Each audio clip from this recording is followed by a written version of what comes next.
On this episode of The Art Dealer Show, you'll hear gallery owner and recent author Bridgette Mayer say, I had zero clients, zero money. However, I knew the alternative for me was to continue to fight it out, working in places I didn't want to work in.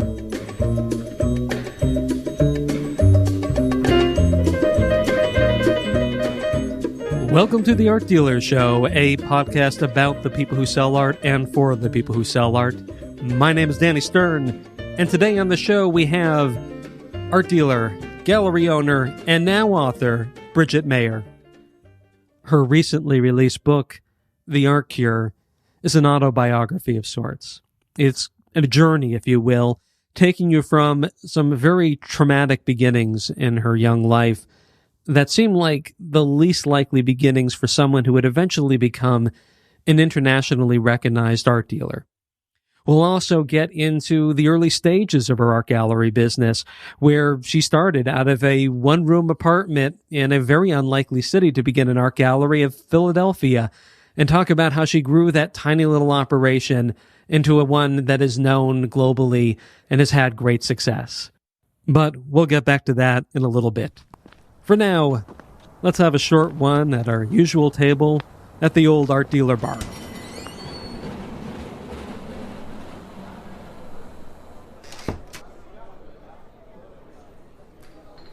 Recently, I was doing a little bit of a tour with some of the galleries we show our artists with in Hawaii.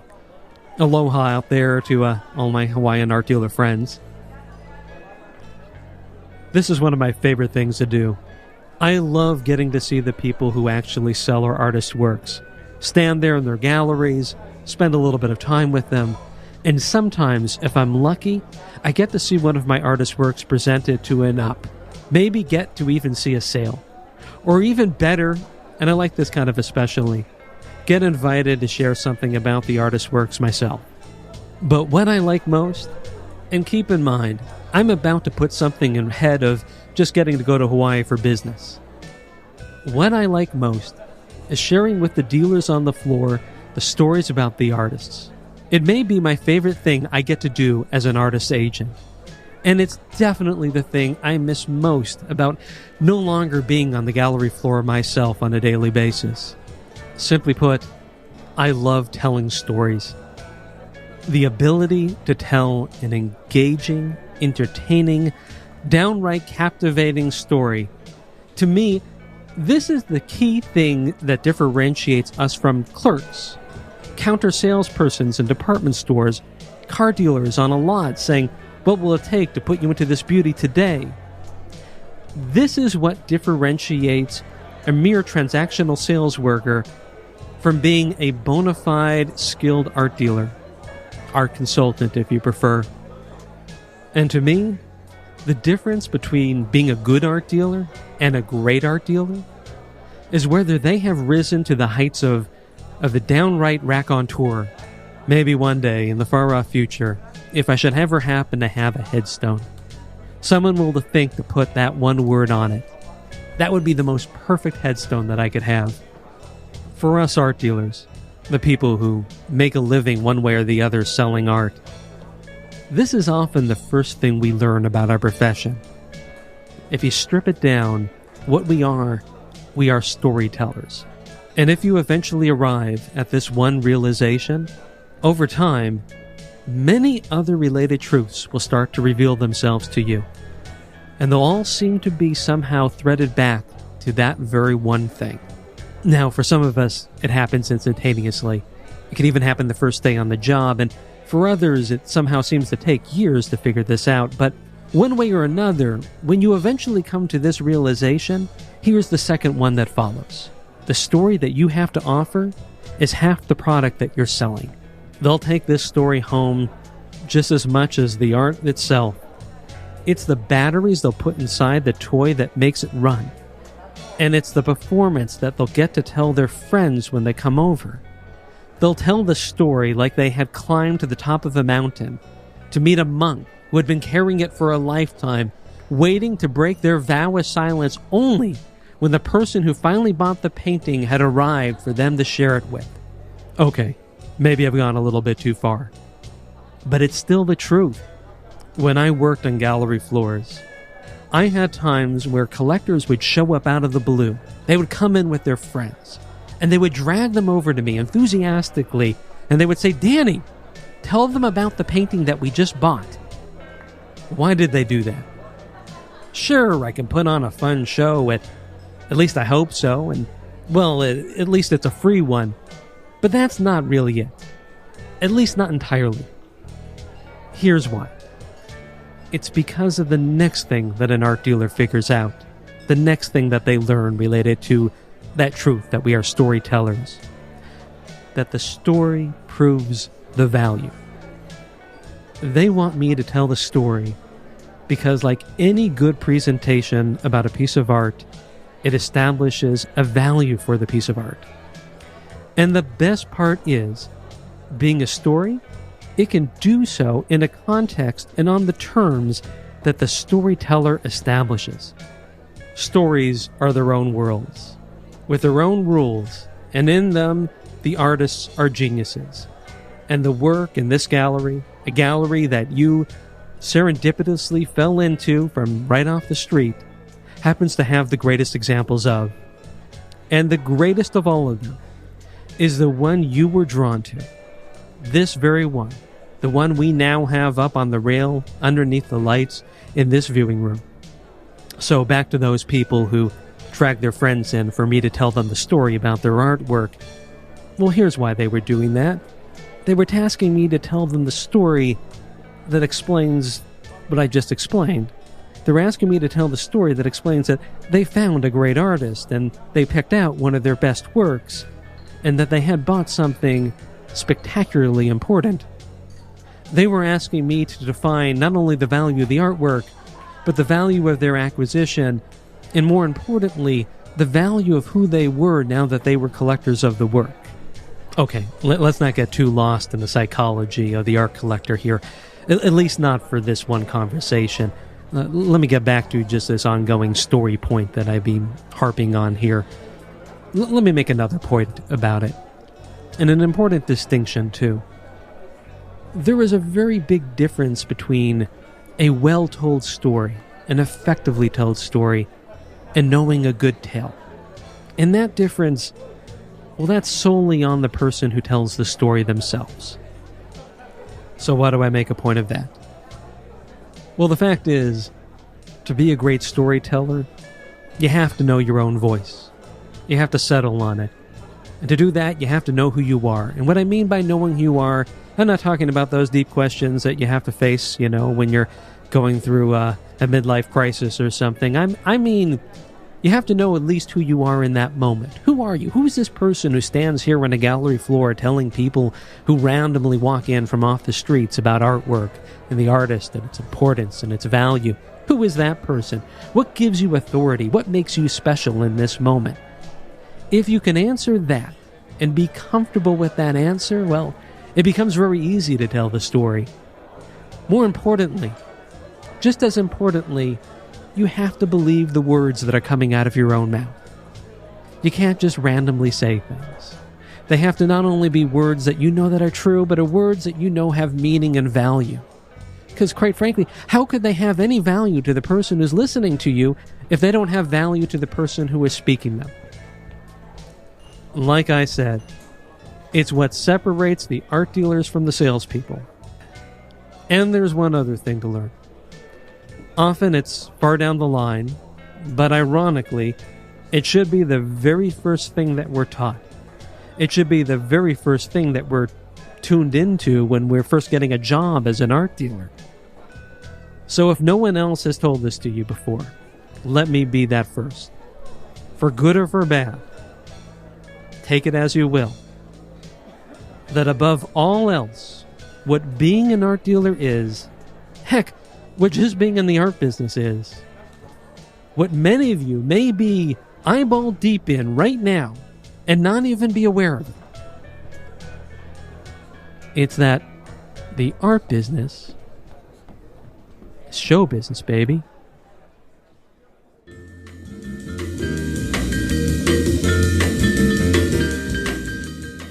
What do you mean hardly anyone came to your last art opening? What? But, with all the press you had and the social media chatter and no social media, no press. Well, I mean, you had the mayor come down there, right? With the key to the city. But no one came from the city. Not even that kind of creepy guy on the city council. He didn't come either. Well, you got a couple write-ups at least. No, it didn't make it in the paper, you say. I mean, well, who is the artist? Well, yeah, that artist, he's fantastic. I mean, his art sells everywhere, I hear, and you must have sold a ton of it. Not really that much, huh? Who was your publicist? Because no one? Buddy, you got a top drawer gallery. Your artist is one of the best out there. You deserve to work with a pro. You needed to give a call to Allison Zucker Perlman and her crack team at Relevant Communications. Yeah, check them out over at relevantcommunications.net. They've worked with the best in our business. And most importantly, the best keep on coming back because they get results. Go give Allison Zucker Perlman a call. Go check him out at Allison Zucker Perlman's website, relevantcommunications.net. Hey, gallery owners. What if I told you there was a place where swarms of art collectors traveled for miles to get to, enthusiastically looking for new works of art? Sound interesting? Hey, artists, what if I told you there was a place where art dealers and gallery owners by the droves flocked to just to discover new artists who they could feature on their walls? Sound crazy? I know it kind of does, but there is a place, and that place is New York City. Okay. I've got more details for you. I'm talking about Art Expo New York 2017, put on by our sponsor partner, Redwood Media Group, this April the 21st through the 24th on Pier 94, in the year of 2017, of course. This is where the art business comes together. For more information about exhibiting or just attending, go on over to their website at artexponewyork.com. But you say, Danny, I'm in the future. It's the year 2020, not 2017. I'm just listening to a really old episode of this great podcast. What should I do? Relax.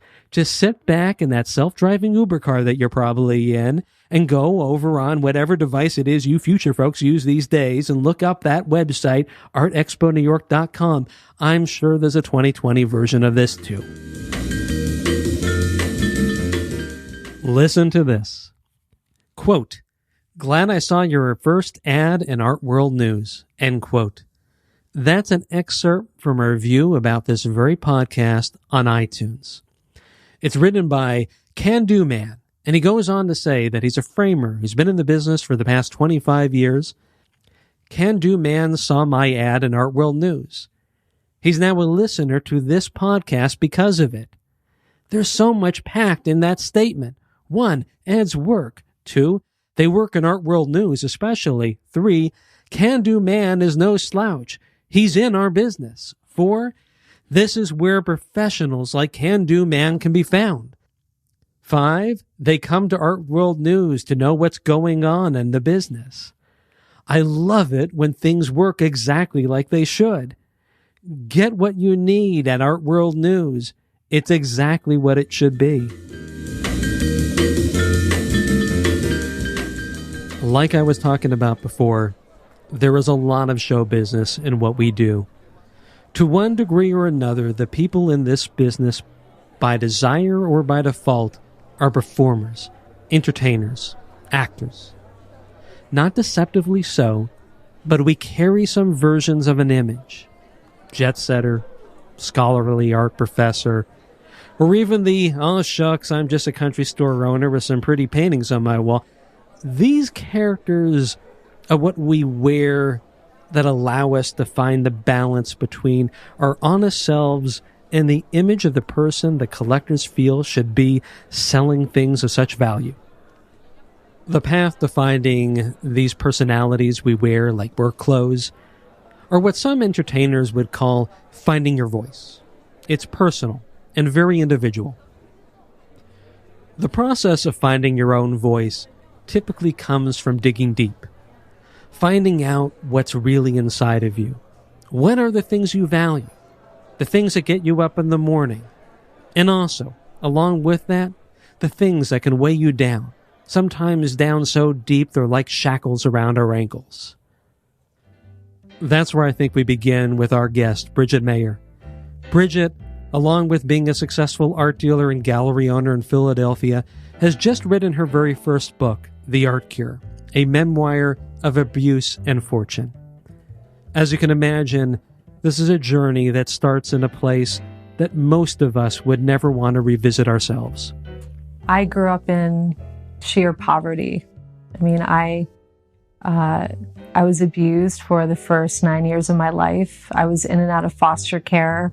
I was pretty much beaten down like an animal. And so my natural inclination wasn't to go into an industry where I was around a lot of wealthier, well-to-do, successful people. There aren't many people with my background that would have stepped into the art world. It's probably the last place many people would go because it's a very challenging, very niche type industry where there is a lot of affluence and money, and it took a lot of confidence for me to grow into that. Despite being an unlikely person with her background, Bridgette set out the way many others have before her. While in her 20s, she got a job as a dealer working the floor in a prestigious art gallery in New York City. She worked with wealthy collectors, started to learn the ropes, got some really nice sales on her belt too. But it was not a fit. After a year, she knew that continuing this way probably meant not continuing at all. She wanted to sell art, but not like this. These were not the people she connected with, maybe ever would. So with only 1 year of experience in the trade, she set off to open up a gallery of her own. I knew enough about running these businesses, having worked on the inside of them, to start my own. And I literally knew I was starting from scratch. I didn't have any backers. I didn't have anyone putting any money into it. And as I say in my book, I had 0 clients, 0 money. However, I knew the alternative for me was to continue to fight it out, working in places I didn't want to work in. So the authentic side of me said, it doesn't matter how afraid I am, I will step into it, and I'll just let each event lead me to the next one, and I'll see what shows up and if I should continue down this path.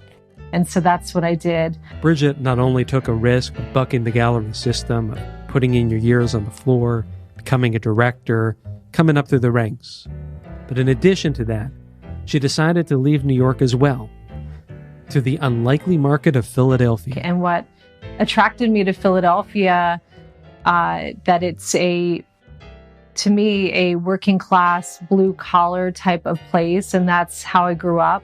And I'm a worker. And I liked that I could be a larger fish in a smaller pond in Philadelphia, and that the marketplace really did need a great contemporary art gallery that was showing artists on a serious level and presenting them on a serious level. So here she is, a year of experience selling art, no backers, and 26 years old at that.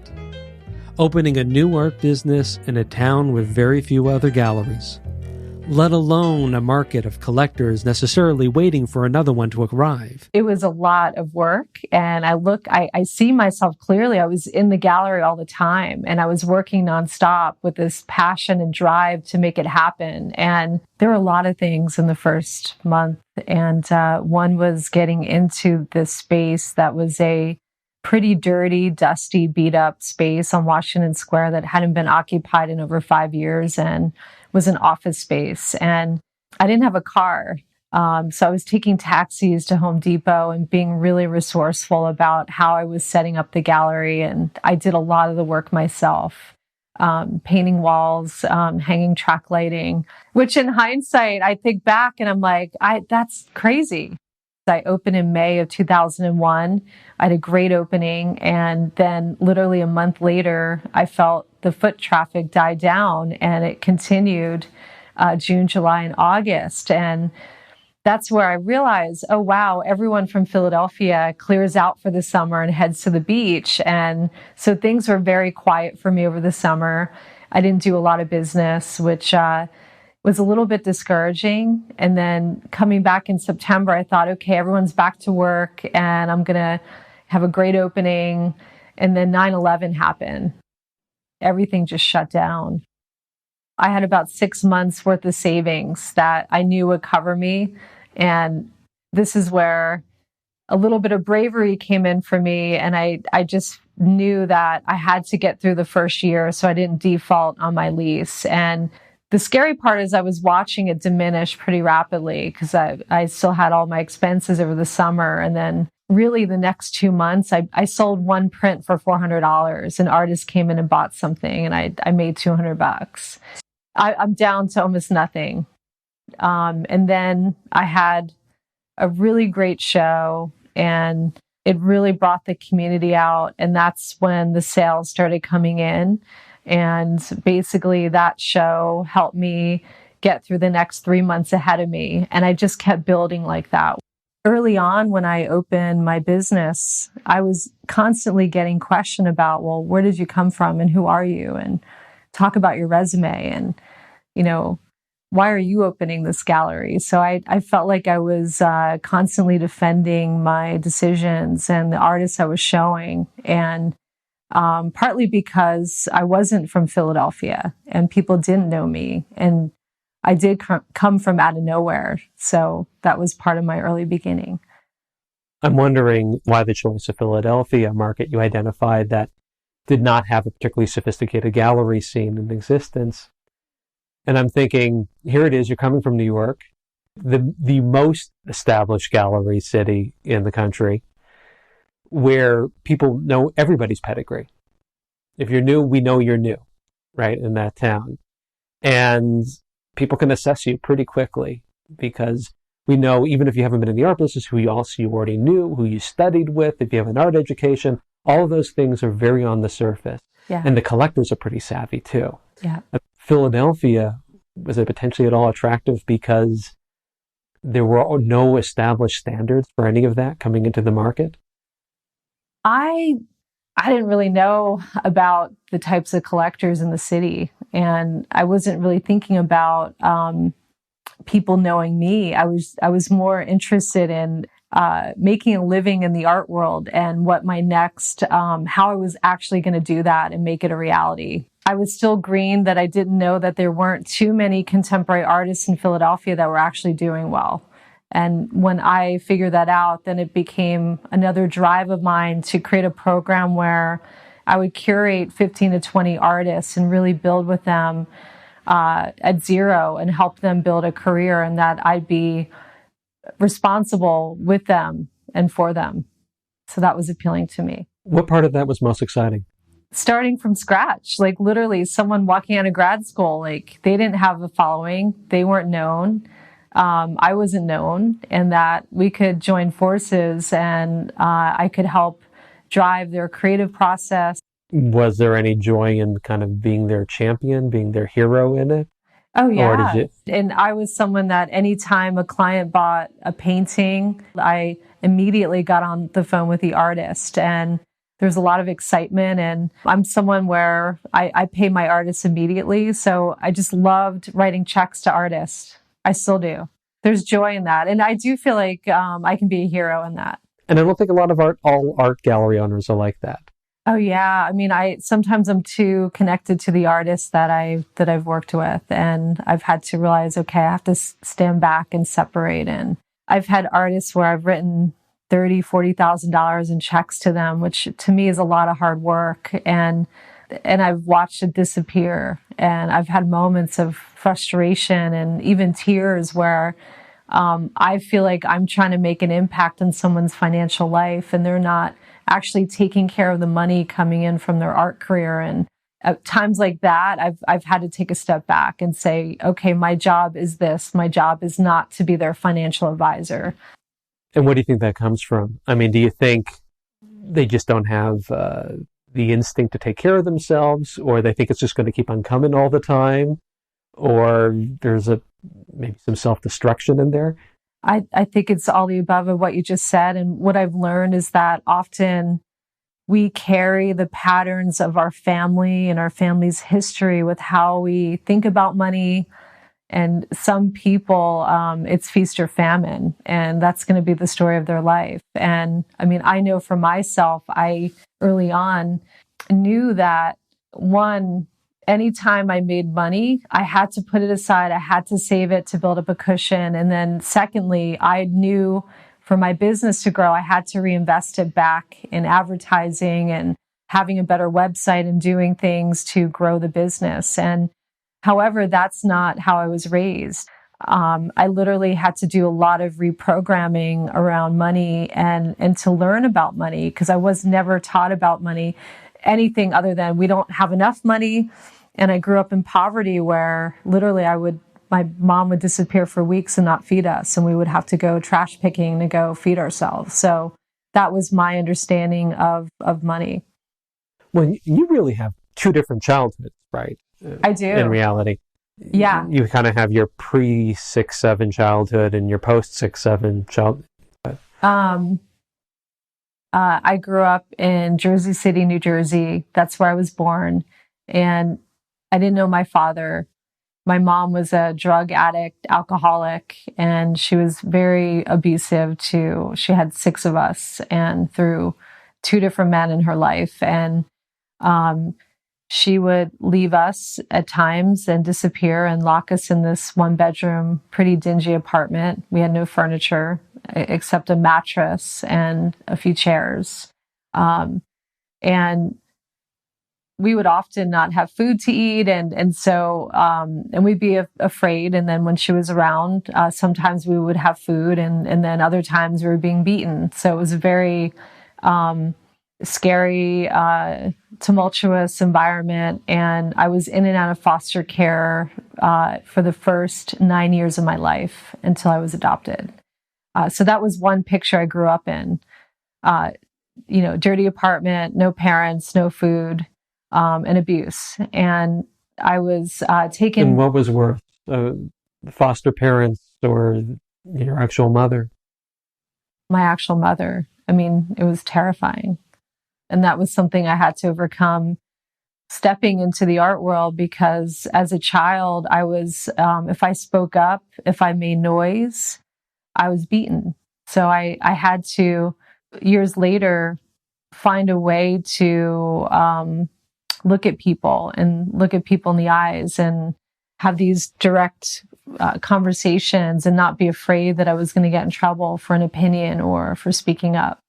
And so that was one reality that I was raised in. And then my younger sister and I were placed in an incredible home in Hunterdon County, New Jersey. And the mother wanted to foster young girls. And so she brought us in, and it was a totally different reality. It was a beautiful farm with rolling grass and trees and a vegetable garden and a beautiful farmhouse. And I had my own room. I had clothes and food every day. So I quickly stepped into another reality. So, early on, my needs were taken care of. And that was, not only comforting, but enabled me to start learning and engaging in the world like a normal child. I didn't learn how to read until I started going to school while I was at their house as a foster child, around 7. And then I had to catch up to be put in the 1st grade and catch up to my peers at that age. And I had to work really hard to do that.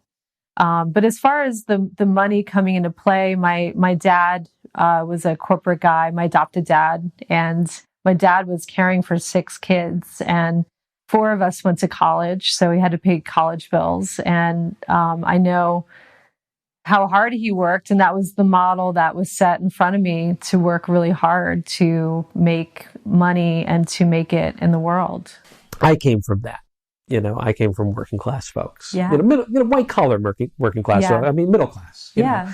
College educated, but there isn't a lot of disposable income, not in the way that you and I get to see it as art dealers. I mean, let's face it. Yeah, Buying pretty pictures is like the ultimate of disposable income choices. it is. It's the very last thing that anybody should be spending, What are you buying and how much are you spending and why? And wow, that's crazy. Exactly. Something hit me in the earlier part when you were talking about taking care of the artists and the joy that you have in that. And I wonder if that possibly comes from having been sort of saved yourself, that you're modeling that. That's quite possible. I know for me, I watched a lot of people in my industry misuse and abuse artists. And as someone who came from a background of abuse, I always knew when things were not right. And I have a sensitivity to and an opinion about what's right and what's not right, especially in business and integrity and treating people with care and respect. And it was really clear to me that with a gallery business, you don't have a business without the art, and you don't have the art without the artist. And it's beyond the commodity. And so I knew when I started my business that the thing that I hadn't seen was someone that was running an artist-centered or a heart-centric art business. And so for me, that was going to be part of the foundation of how I would have these relationships with artists. In the contemporary world, and that translating into the conversations with clients and knowing at a deep level what I was selling and who I was selling and why. And then really word of mouth spread pretty rapidly about my business, and the artists were my champion. They talked about my business to everyone and how amazing I was, and they still do. And I've worked with hundreds of artists, and I care about the interactions I have with people. My goal is to leave people in a better place. To me, it's very, my business has always been very artist-centric. And then as I had more clients, it became very client-centric. And then the two really just melded. You ever find those at odds?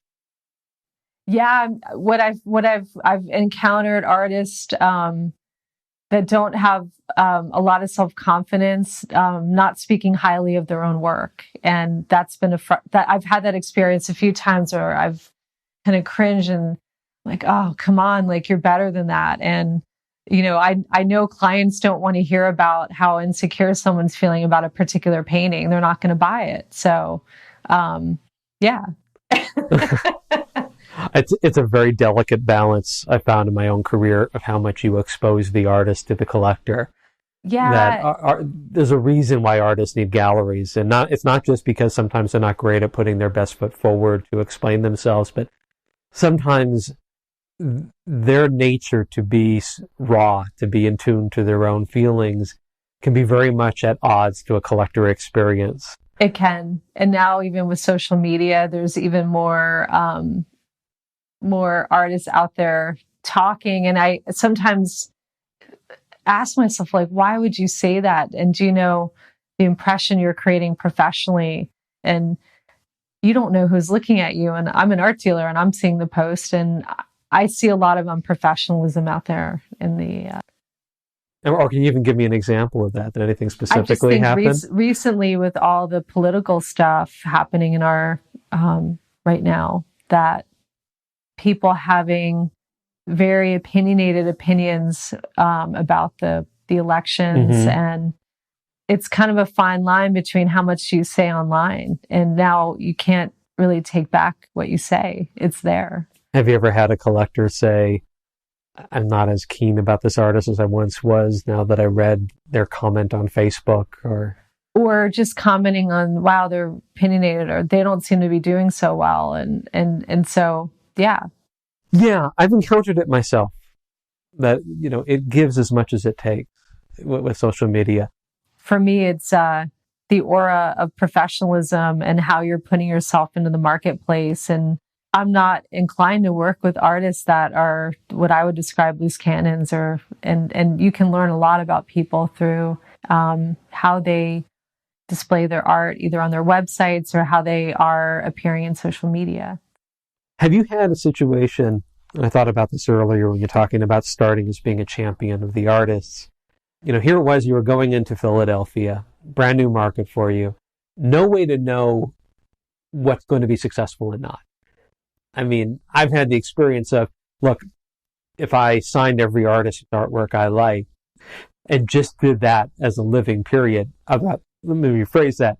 I've liked the work of every artist I've represented, but I haven't been successful at selling every artist who I've liked. Yeah. What happened at first? I mean, you just get lucky that everybody you liked, everybody else liked? My idea with my gallery was really around authenticity. I wasn't going to hang or show anything that I wouldn't buy myself. That was number one. And early on, I had some arguments with artists who felt strongly about having certain paintings appear in the show, and I said no. And by authentic, you just mean what you believe in or something else too? Authentic as in, looking at a body of work, what the stronger pieces were, and the type of art that I was interested in, which was mainly contemporary abstract paintings that were very process-driven and intellectual. And that became the core of my program.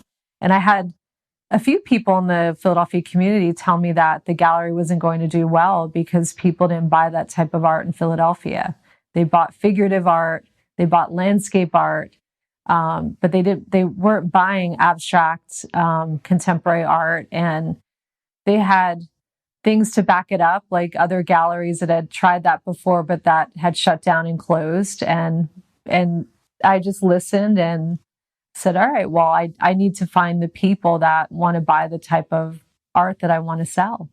And what brought those people at first? I mean, you just have an open door like anyone else does, and it's the same people flowing down the street. I did have a lot of foot traffic. I was in a great neighborhood, Washington Square, and it was developing, and it's a mainly residential area. So I'd have people that would stop in on the weekend, or they'd see the light on at 1 a.m. and look inside and see art hanging on the walls. So the artists and their communities and the artists talking about the gallery were bringing people in. And then later on, the advertising started bringing people in. I talk about how I moved into the basement of my building because I realized that my apartment rent was sucking up $1,500 a month that I could be putting into the business. So I consolidated, and my building had a livable basement in it. So I moved into that and stripped away that rent and put it right back into advertising. And so that brought people in too. And then I started... Well, hold it. Your building is the building where you have a gallery. Yeah, I didn't own it at the time, but I later went on to buy the building. But I mean, so you had an apartment somewhere and then you had a gallery somewhere? Yeah. Okay. And the gallery building, I was on the ground floor, and there were apartments above it that other tenants were occupying. And as part of my lease, the owner had given me usage of the basement space. And meant for storage. So you stored yourself. I had a bathroom, a kitchen, shower, and it was a little bit moldy, but I cleaned it out and I moved in. But before you had that space, and I get to cheat because I read your book, kind of. So before, you were selling in your own apartment, right? Oh, yeah. Started first art consulting out of my apartment. I wasn't set up as an art gallery. It was a consulting office. And consulting how? Working with corporations, individuals who wanted to start a collection, and basically bringing them in to show them actual artworks when I couldn't bring them to an artist studio, or when I didn't want them going to an artist studio. And then sometimes random people I'd meet at an event that would say, oh, let me come look at something. I talk about my first sale was to a cab driver. I chatted with him. He ended up buying some watercolors. He came into my apartment to look at framing, and I had a few moments where I was like, this is awkward. And I knew that it was a stepping stone for me because I really love the educational aspect of the gallery market, and tours and groups and people coming in to look at art and hearing about the artists. So it was temporary. That was only for a few months that I did that, because it quickly evolved. I was like, okay, I did a few consulting gigs that went well. And I said, I'm selling art to cab drivers and people and having conversations that are resulting in sales. And I almost needed to see if I could do it on my own without a gallery structure around me that I had been used to selling in. So it was the step I needed to take before stepping into my own gallery space. I hear these stories all the time. Okay. I know people, yeah. Well, hang on here. I hear the stories of I'm sitting next to a person on the plane, and, by the time we landed in Paris, I sold them $2 million worth of blah, blah, blah, right? Or I'm not that person. I have never had that. No, I've had people who I've met and then over time and evolved into something, but there was a lot of process, and not even process, just things that happened between I met a guy and then I sold the painting thing. Yeah. All right. Clearly I know it's a cab ride. So it's not like you met a cabbie and then you befriended him over 3 months and eventually he bought a piece. So how did this go from where you going, lady, to let me get you my checkbook? Yeah. Well, if you have a picture of me at that time, I was always carrying stuff. I had my hands full, and this particular time I had a huge portfolio that I wasn't even sure was going to fit in a cab. And so, here I am standing on the sidewalk, flagging a cab down in Philadelphia, and he gets out to help me try to finagle this portfolio into the cab. And so we're starting a dialogue right there.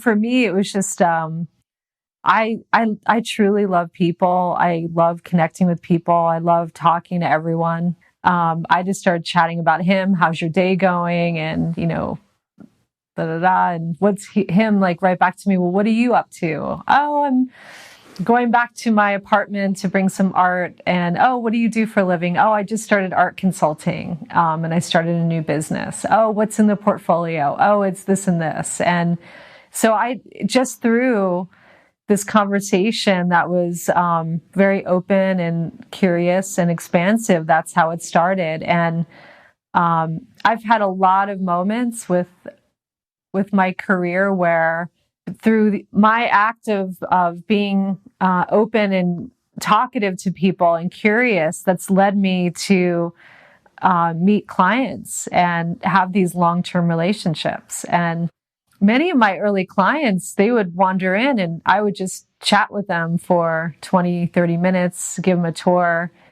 They never had that experience before coming into a gallery space. So they kept coming back. I'm a believer that you get what you put out. And if you are closed and unfriendly and snobby and you don't want to talk about what you're doing, then you're potentially missing opportunities. I want to know everything about everyone I'm around. And sometimes it drives my husband crazy, but I love knowing people on a deep level. I used to tell all my art dealers all the time this one line, and I'm sure I don't even understand it entirely, I think, but it means something to me nonetheless. I used to say, to be known is to be loved, and to be loved is addictive. First of all, it has to be genuine. You can't do that superficially. You can't do that as a device. People know what that is. If you're going to be that person, like I'm going to write down everybody's birthday and then I'm going to call them on that birthday, right? Or I'm going to write down the names of their kids and their, or their spouse and all that and pretend like I'm somehow invested in life. Forget it. Just surrender now. But if you naturally have an instinct for that, there is something not both seductive in the beginning and addictive going into time, that you want to deal with people who are interested in you and care enough about you.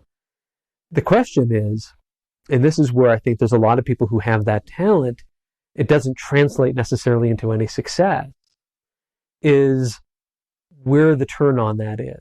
Because at least my experience is that doesn't necessarily organically develop into, I'm feeling so good about this relationship with you that I have with you. We've had a lot of fun talking about this piece of artwork.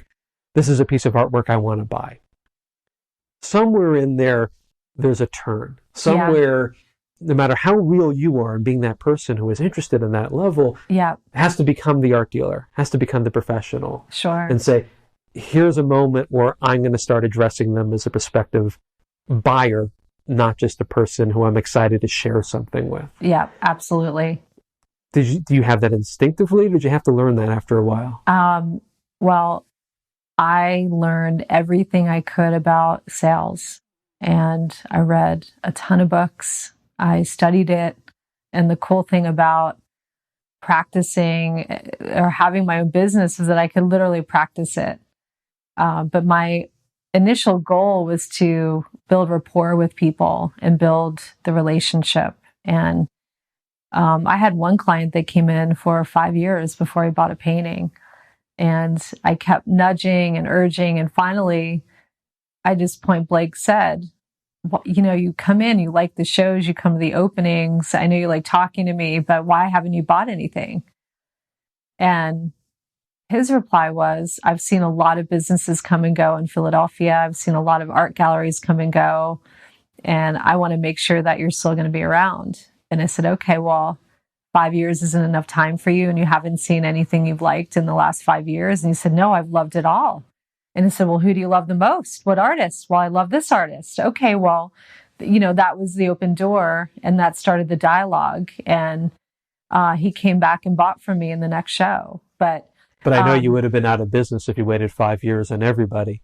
Yeah, no, so true. But some people know absolutely nothing about selling. I've met a lot of art dealers that are terrible salespeople. I was working in a gallery before I opened my own gallery, and I was selling a $10,000 painting. And I remember thinking to myself, this painting's horrible. It's not worth $10,000. I don't think it is. And I wouldn't buy this painting. And I liked the artist, but I didn't like the painting. And I sold that painting to someone, and it didn't feel good to me.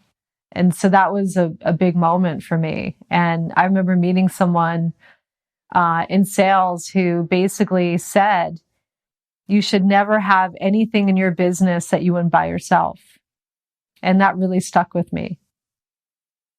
So that became part of my vision with only selling what I would buy myself, including in a particular show where there could be 10 to 20 paintings. If one was not that great or wasn't finished, I wouldn't hang it and I wouldn't sell it. That's a tricky little bit of business, though, there.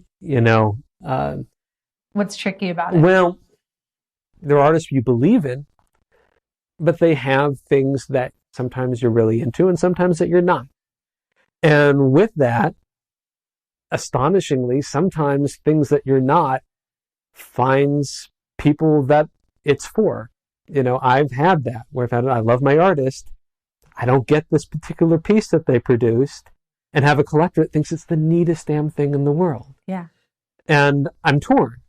Am I being disingenuous by being artificially enthusiastic for the client? Partially artificially enthusiastic, because I'm happy when people are happy. But when it comes time for me to go, you got yourself a great piece, and I'm kind of doing it through a forced smile and gritting teeth of like, that's not the one. I can't do that. But, can I tell them that the baby they love is not you know what I mean? Yeah. So you would tell a client, so if a client really fell in love with something that your artist produced, but that's really in your mind not one of their better examples, or even at all a good example of their work, would you ever contradict the client, or would you tell an artist, I'm just not going to show that piece? Oh, I have contradicted my clients. Here's the thing too. We live in a marketplace where everything's online. You can research everything. And if I know that someone's about to make an investment and that there's something better, or it's not the best, or there might be something better around the corner, am I going to let them know that? Yes. So I feel like I have a responsibility to be honest about what someone's buying. Because don't you find that people want to know, what do you think? Oh, absolutely. And so for me, when someone puts me on the spot, and I've had this with corporate collecting too, where I have to be honest. I think it goes even deeper than what do you think. I think that's a global thing. Your business in some way or another has to express that fully on all fronts. It's not just in the moment when we're looking at a particular artist and I'm caught between a few different pieces or whatever it is. I think from the second someone steps into your gallery has to in some way project. We don't see ourselves just as a venue, that this is a curated space, that it's hanging here because we believed in it before it walked into the door in the first place. And that there is a consistency in the endorsement, and that ahead of time there has to almost be a projection. First and foremost, above everything else, you've entered into a space that I take very seriously. Not necessarily with an attitude of like, you need to respect it, these hallowed grounds, but bow down. But it's critical because you're creating this overall statement of that if I've already made this established argument of everything in here is, at least in my opinion, of value and has importance to it, you don't need to ask me that question. Yeah. I mean, I don't mean to be speaking to your situation, but that's where I connect on it. And what popped into my head was that you see this with the art fairs, and you have hundreds of dealers coming together, and everyone's investing so much money to be at that art fair. It's expensive, and you don't know if you're going to sell anything. And everyone has a different approach. And my approach has been to go out and find the best work that I can present with the program that I'm curating. And I feel break that down for me a little bit. Break it down? Yeah. I mean, I'm getting the global concept here, but how does that translate? There's a lot to look at an art fair. And I'll be honest, there's a lot of junk too. There's a lot of crap. But you don't manage the whole art fair. You're just making your contribution. I'm making my contribution with my program and my booth and the space and the concept I'm presenting. And there are pieces coming out of an artist studio that are more significant and important and in their overall body of work of a particular time period. And there are pieces in the secondary market that are also really significant and important. And so part of me wants to go out and find the best work I can find within the studios in the context of someone's history and pull it together and curate it into a quality program. And it's not about flash, it's about quality. And you're taking a pretty big risk.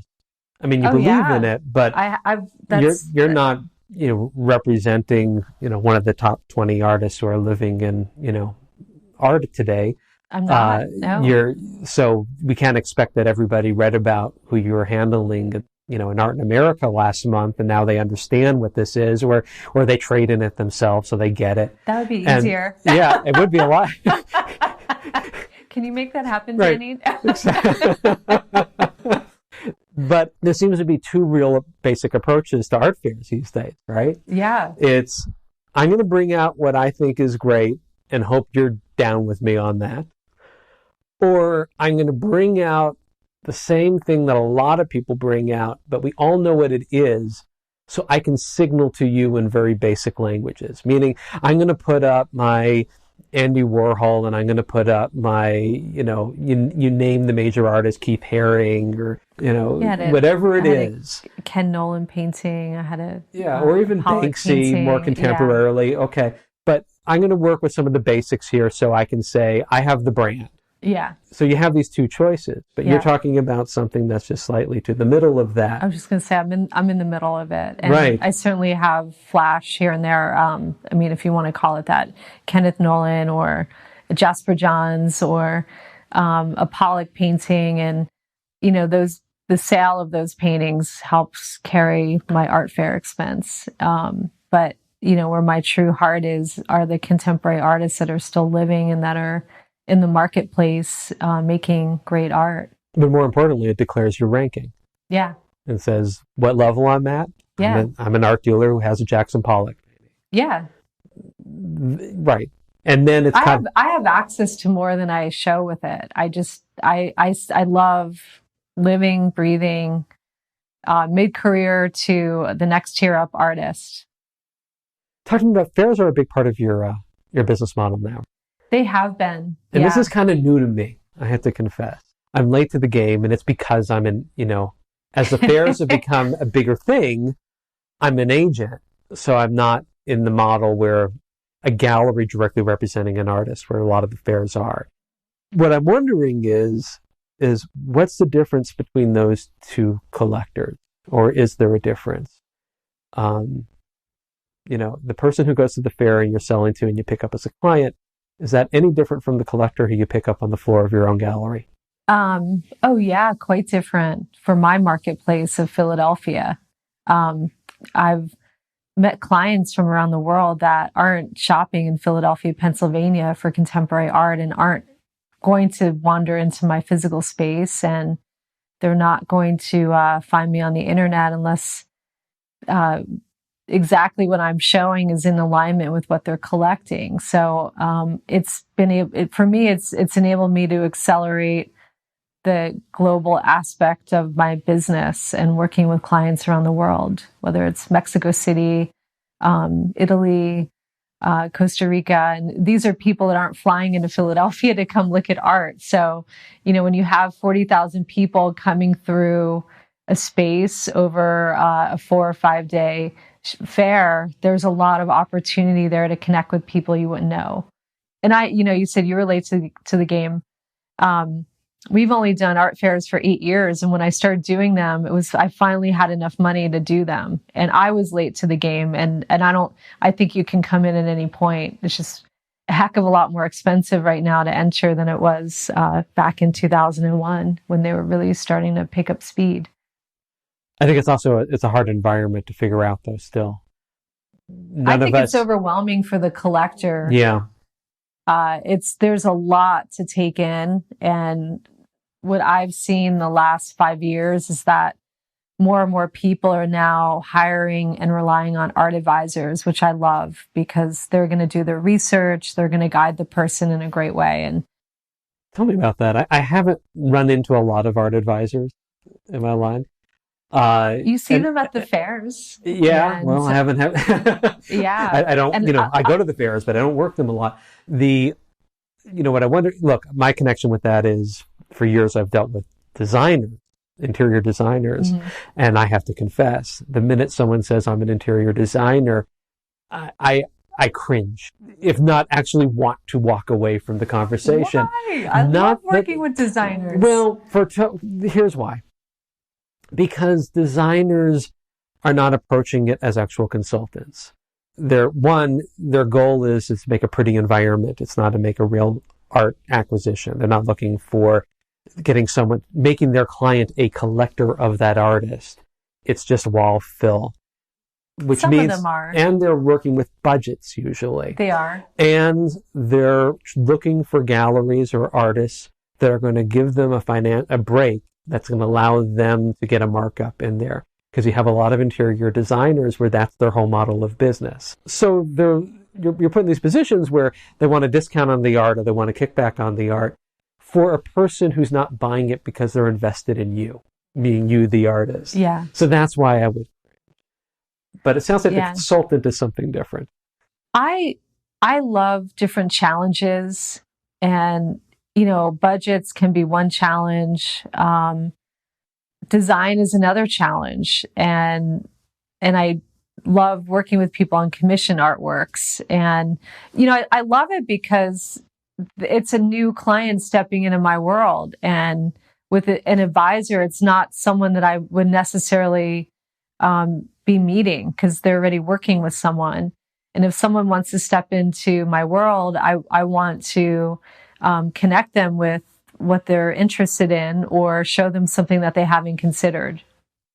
Okay. That's why I love it. Do the advisors ever bring out the clients, the collectors? Oh, yeah. You see it at the art fairs. So they're just walking with their collectors. You see, I'm such a cynic. I would be seeing it as these are people who have a relationship with a person who's already an identified collector, and they're just protecting their customer at this point. Not protecting their customer from you, but protecting you. Yeah. Protecting themselves, rather, from losing their collector. Yeah, and I've built many long-term relationships with my clients, so I really respect people's relationships, and I'm grateful for the opportunity to do business with people. So my thing is, work with as many qualified people as I can.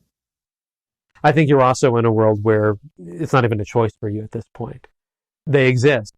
They exist. And yeah, I did want to ask, and it's almost a response to your question to me. You asked me why I wanted to do this podcast. Yeah. It's kind of your turn now.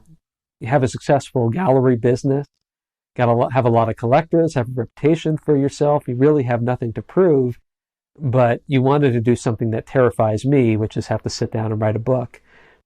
Yeah. So why did you have to write a book? I wanted to write this book because I wanted people to know my actual story and where I came from and where I landed, as really for creative types, people in the industry, as one possibility. And there are a lot of people that want to be in the art world that feel like they can't break in and can't really get into it. And it's a prelude to the next book I want to write, which is about the business world of the art world, and for artists and then for gallerists, because there are a lot of galleries that open and close. And in the last 17 years that I've been operational in Philadelphia, I've seen 10 businesses open and close.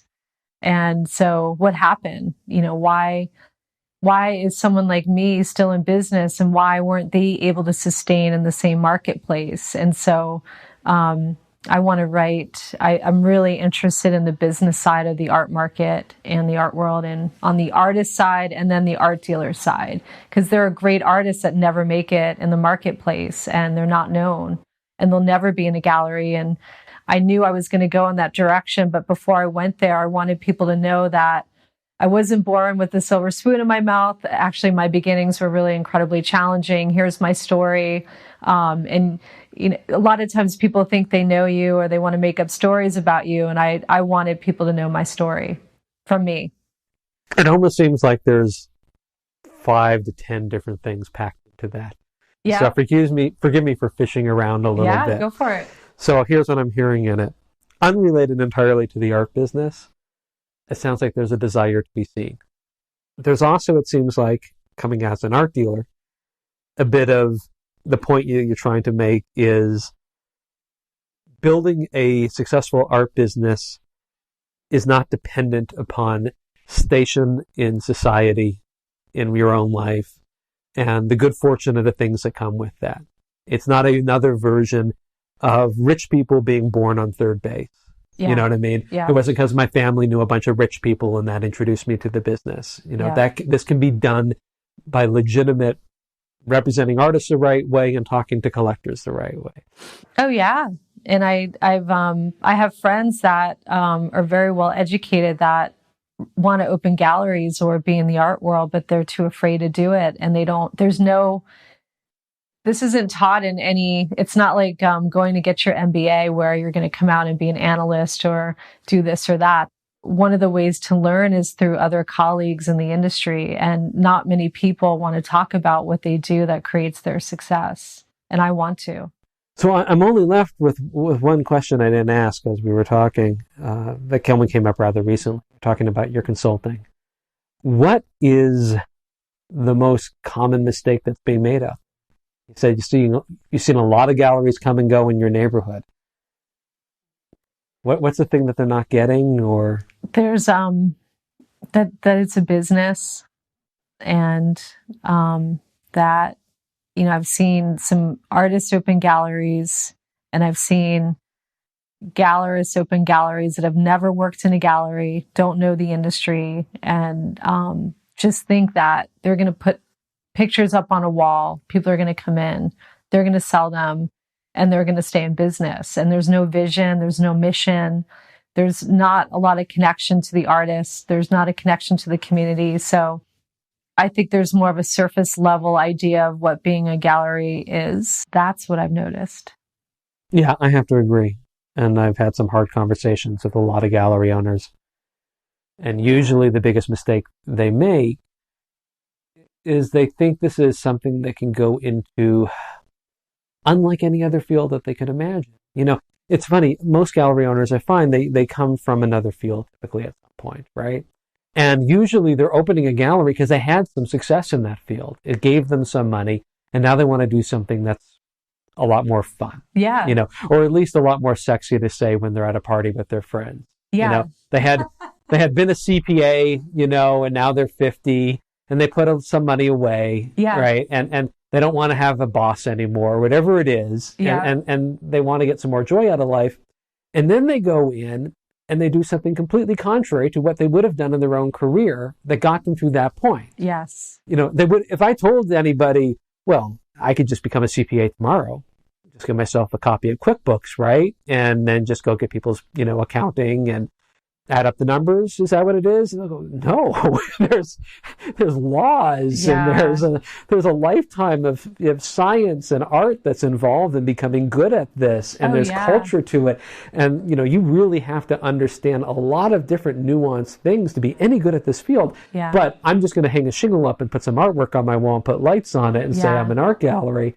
And people would come in and say, oh my God, this must be so much fun. And your job is fun. And I would think, I mean, I love my job. It's actually not a lot of fun most of the time because I'm pounding the pavement and, you know, nothing's happening at times. And it looks fun to people on the outside. And the reality is that there are a lot of challenges, especially with challenging artists or a challenging marketplace and or with a challenging economy. And there's a lot to know. And a lot of times people just don't know. They see the surface of what it looks like. They don't know what's in store for them. Anything we should have talked about that we didn't get to? No, just I'm excited about my book, and thank you for the interview.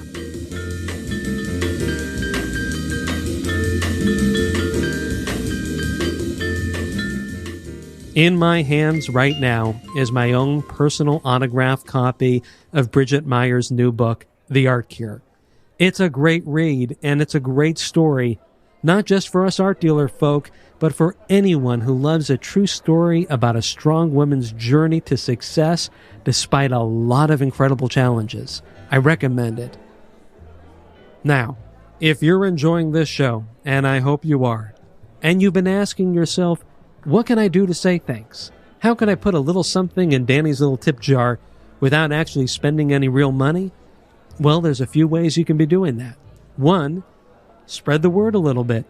Put it up on your Facebook page. Put it on Twitter. As a matter of fact, over at iTunes, if you go to the show's listing, there's a little drop-down arrow thing that allows you to put it directly onto your own Facebook feed. It shows the show's logo and all these really nifty things. And if you don't know how to do it, I'll help you and I'll walk you through it. 2, subscribe. In podcast land, it's typical to have 2 to 4% of your listeners tune in and listen through the website for the show. In the case of our show, with all of you tech-savvy art dealers out there, we're at 45%. It's crazy. I get laughed at by people in the podcasting community. So please, subscribe. Listen on your phones. You can listen when and wherever you like. Do like the cool kids do. 3, and this is a biggie. Write us a review over there at iTunes. Can't figure out how? Drop me a line, and I'll tell you how to do that or any of the other couple things too.